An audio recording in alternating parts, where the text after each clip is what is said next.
RG2 ఏరియాలో సింగరేణి 136వ ఆవిర్భావ వేడుకలను అధికారులు ఘనంగా నిర్వహించారు.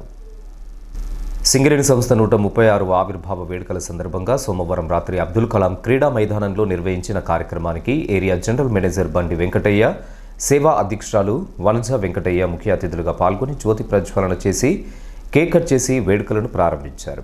సందర్భంగా ఏరియా జనరల్ మేనేజర్ వెంకటయ్య మాట్లాడుతూ, 100 ఏళ్లకు పైగా చరిత్ర కలిగినటువంటి సింగరేణి అనేక ఆటుపోట్లను ఎదుర్కొని అభివృద్ధి పథంలోకి పయనిస్తుందని తెలియజేశారు.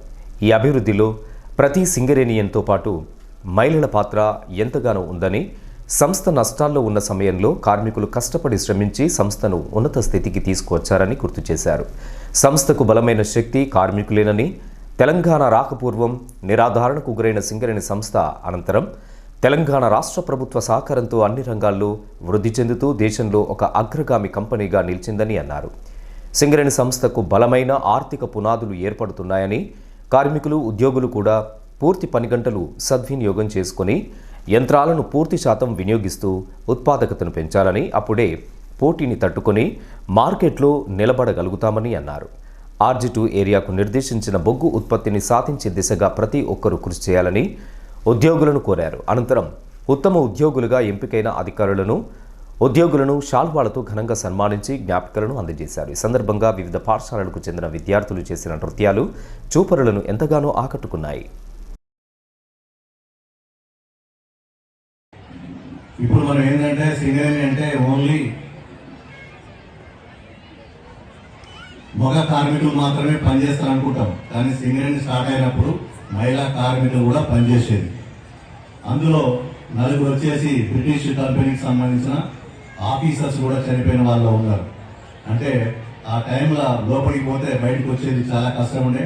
అప్పటి నుంచి ఇప్పటికీ దశలుగా దాని యొక్క సేఫ్టీని ఇంక్రీజ్ చేస్తూ మనం ఈరోజు ఈ విధమైన ఈ స్థితిలో ఉన్నాం.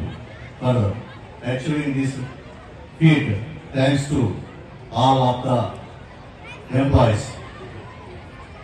అట్లాగే మన సింగరేణి సంస్థ అనేక ఒడిదుడుకులను అధిగమించి ఇప్పుడు స్థిరత్వంతో ప్రతి సంవత్సరం 10% వృద్ధిని సాధిస్తూ ప్రభుత్వ సంస్థలకు మార్గదర్శకంగా నిలిచింది. పారిశ్రామిక అభివృద్ధికి గాను ఇతర దేశాలతో అమలవుతున్న అధునాతన సాంకేతిక పద్ధతులను అనుసరిస్తూ డిమాండ్కు తగిన విధంగా అవసరాలను తీరుస్తూ విద్యుత్ ఉత్పత్తితో పాటు మరిన్ని అనుబంధ సంస్థలకు అవకాశాలను కల్పిస్తున్న సంస్థ మన సింగరేణి సంస్థ. 22 భూగర్భ గనులు, 17 ఓపెన్ కాస్ట్ గనులతో ఈ సంవత్సరం మనము టార్గెట్ నిర్వహించుకున్నది 72 మిలియన్ టన్స్. పోయినసారి వచ్చేసి 70 మిలియన్ టన్స్ సాధించాం. ఈసారి 72 మిలియన్ టన్స్తోనే ఉత్పత్తి సాధిస్తామని చెప్పేసి మనం దిశానిర్దేశంగా చేసుకున్నాం.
AITC branch secretary Jeeguru Ravinder, rescue GM Srinivas Reddy, ఎస్ఓ2 జీఎం మళోత్ రాముడు, ఏరియా అధికారులు మధుసూదన్, నెహ్రూ, నరసింహారావు, సంతోష్ కుమార్, ధనుంజయ్, ఎస్ అనిల్ కుమార్, ఎర్రన్న, మురళీకృష్ణ, బుక్యా దేశాయ్, బింగి మాధవరావు, ప్రతాపగిరిరాజు, రాధాకృష్ణ, డాక్టర్ మహిపాల్, సునీత, పండరీనాథ్, వేణు, సుభాష్, షరీఫ్, మహమ్మద్, వేణుగోపాల్, వంశీధర్, రాజు, వివిధ విభాగాల అధికారులు, యూనియన్ నాయకులు, పట్టణ ప్రజలు అధిక సంఖ్యలో పాల్గొన్నారు.